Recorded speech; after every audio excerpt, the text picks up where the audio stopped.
Item ಯಾವುದೇ ಇರಲಿ try ಮಾಡಿ ಆಚಿ ಚಿಕನ್ ಮಸಾಲಾ. ಚಿಕ್ಕಮಗಳೂರಿನಲ್ಲಿ ಅನ್ಯ ಕೋಮಿನ ಯುವಕರಿಂದ ಕಲ್ಲು ತೂರಾಟ ಆಗಿರೋ ಪ್ರಸಂಗ ನಡೆದಿದೆ. ವಿಜಯಪುರ ಬಡಾವಣೆಯಲ್ಲಿ ಯುವಕರು ಕಲ್ಲು ತೂರಾಟ ನಡೆಸಿದ್ದಾರೆ. ವಾರದಿಂದ ಕೂಡ ಮನೆ ಮೇಲೆ ಕಲ್ಲು ಎಸೆಯೋದನ್ನ ಈ ಗುಂಪು ಮಾಡ್ತಾ ಇತ್ತು. ಕಳೆದ 3 ದಿನಗಳಿಂದ ಹೆಣ್ಣು ಮಕ್ಕಳ ಹಿಂದೆ ಹೋಗ್ತಾ ಇತ್ತಂತೆ ಈ ಗ್ಯಾಂಗ್. ಮಧ್ಯರಾತ್ರಿ ಪೊಲೀಸ್ ಠಾಣೆ ಆಸ್ಪತ್ರೆ ಬಳಿ ಪ್ರಕ್ಷುಬ್ಧ ವಾತಾವರಣ ಆಗಿದೆ.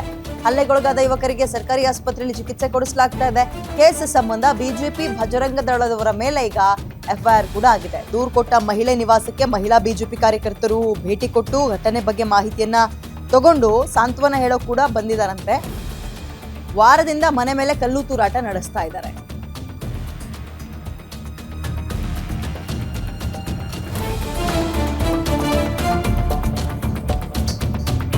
ಹಲ್ಲೆಗೊಳಗಾದ ಯುವಕರಿಗೆ ಈಗ ಸದ್ಯ ಆಸ್ಪತ್ರೆಗೆ ದಾಖಲು ಮಾಡಿ ಚಿಕಿತ್ಸೆ ಕೊಡಿಸಲಾಗ್ತಾ ಇದೆ. ಬಿಜೆಪಿ ಮತ್ತು ಬಜರಂಗ ದಳದವರ ಮೇಲೆ ಎಫ್ಐಆರ್ ಆಗಿದೆಯಂತೆ ಕೇಸ್ ಸಂಬಂಧ.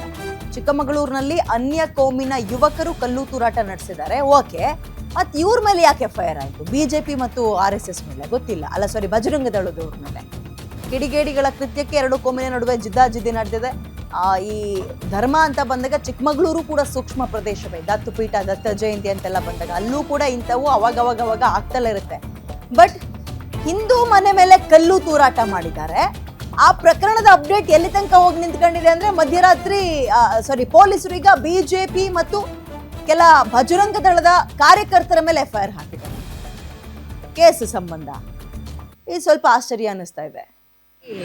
ಪ್ರಾಬ್ಲಮ್ ಇರಲಿಲ್ಲ. ಲಾಸ್ಟ್ ಸಂಡೇಯಿಂದ 1-2-3 ಜನ ಹುಡುಗರು ಬರ್ತಾರೆ, ಬೈಕ್ ಹತ್ರ ಬಂದ್ಬಿಟ್ಟು ಅವ್ರ ಪಾಡಿಗೆ ಅವ್ರು ನೋಡ್ಕೊಂಡು ಹೋಗೋರು. ಪಬ್ಲಿಕ್ ನಾರ್ಮಲ್ ಪೀಪಲ್ ಆದರೆ ಅವ್ರ ಪಾಡಿಗೆ ಅವ್ರು ಹೋಗ್ತಾರೆ ಸರ್ ರೋಡಲ್ಲಿ.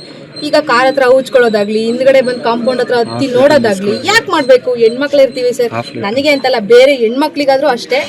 ಯಾವುದೇ ರೀತಿ ಸೇಫ್ಟಿ ಇಲ್ಲ ಇಲ್ಲಿ. ಈ ವಿಜಯಪುರ ಯಾರು ಬೀಟ್ ಮಾಡ್ತಾರೆ, ಆ ಪೊಲೀಸಿಂದ ಯಾವುದೇ ನಮಗೆ ಆ ಥರ ಮಾಡ್ತಿದ್ದಾರೆ, ಈ ಥರ ಓಡಾಡ್ತಿದ್ದಾರೆ, ಯಾವುದೇ ರೀತಿ ಇಲ್ಲ ಸರ್. ಅವ್ರ ಪಾಡಿಗೆ ಅವ್ರು ಬರ್ತಾರೆ. ಏನೋ ಈ ಮೊನ್ನೆಯಿಂದ ನಾವು ಕಂಪ್ಲೇಂಟ್ ಮಾಡಿದ್ರಿಂದ ಬಂದು 4 ರೌಂಡ್ ಓಡಾಡ್ತಾರೆ. ಅದಾದ್ಮೇಲೆ ಎಲ್ಲಿದೆ ಸರ್? ಇನ್ನೊಂದು ವಾರ ನೋಡ್ರೆ ಪೊಲೀಸೇ ಇರಲ್ಲ ಈ ರೋಡಲ್ಲಿ. ಆಮೇಲೆ ಬರ್ತಾರೆ, ಹಿಂದ್ಗಡೆ ಎಲ್ಲ ಹುಡುಗರು ನೋಡ್ಕೊಂಡು ಹೋಗ್ತಾರೆ. ಮತ್ತೆ ಮೊನ್ನೆ ಎಲ್ಲ ಕಲ್ಲು ಹೊಡೆದಿದ್ದಾರೆ, ಮೊನ್ನೆ ಲಾಕೆಲ್ಲ ತೆಗಿಯಕ್ಕೆ ಟ್ರೈ ಮಾಡಿದ್ದಾರೆ. ಹಂಗಂದ್ರೆ ಹೆಣ್ಮಕ್ಳಿಗೆ ಎಲ್ಲಿದೆ ಸೇಫ್ಟಿ ಇವಾಗ? ನಾನೇನೋ ನಮ್ಮ ಅಪ್ಪ ಅಮ್ಮ ಯಾರು ಇರಲ್ಲ, ಒಬ್ಬಳೇ ಇರ್ತೀನಿ. ಏನೋ ಒಂದು ಮಾಡಿದ್ರು ಹೆಚ್ಚು ಕಮ್ಮಿ ಆಯಿತು, ಯಾರು ಬರ್ತಾರೆ ಅವಾಗ ನ್ಯಾಯಕ್ಕೆ ಕೇಳಕ್ಕೆ?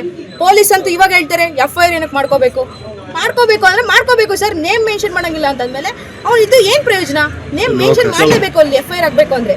ನೇಮ್ ಮೆನ್ಷನ್ ಮಾಡಕ್ ಬಿಡಲ್ಲ. ಏನೇ ಒಂದಾದರೂ ಆ ಥರ ಏನಕ್ಕೆ ಮಾಡ್ತಿದ್ದೀರಾ? ನೆನ್ನೆ ಅಣ್ಣರೆಲ್ಲ ಬಂದು ಇವ್ರು ನಮ್ಮ ಸಪೋರ್ಟಿಗೆ ಬಂದವ್ರ ಮೇಲೆ FIR ಆಗುತ್ತೆ ಅಂತಂದಮೇಲೆ ಇನ್ನು ನಮಗೆ ಯಾರು ಸಪೋರ್ಟಿಗೆ ಕರ್ಕೋಬೇಕು ನಾವು? ಯಾವುದೇ ರೀತಿ ಪ್ರಾಬ್ಲಮ್ ಇರಲಿಲ್ಲ. ಲಾಸ್ಟ್ ಸಂಡೇಯಿಂದ 1-2-3 ಜನ ಹುಡುಗರು ಬರ್ತಾರೆ, ಬೈಕ್ ಹತ್ರ ಬಂದ್ಬಿಟ್ಟು ಅವ್ರ ಪಾಡಿಗೆ ಅವ್ರು